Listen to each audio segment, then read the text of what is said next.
Masya Allah, tabarakallah. Insya Allah ini akan lebih mengenhance, meningkatkan pesona pariwisata Sumatera Selatan.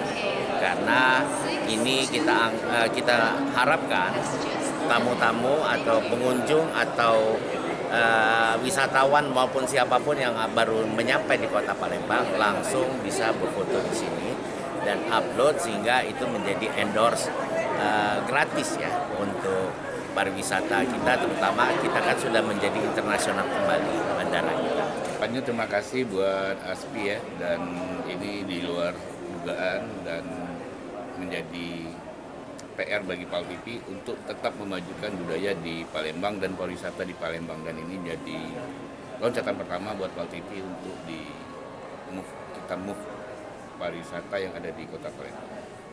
Baik Bapak, dengan adanya penghargaan yang diperoleh tersebut tadi, bagaimana TV lokal Sumsel selaku dari PAL TV sendiri untuk mendukung potensi pariwisata di Sumsel ke depannya?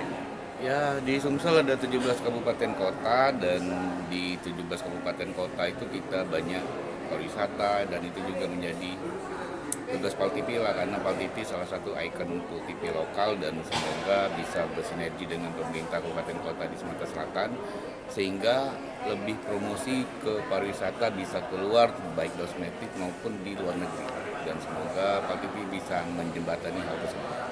Baik.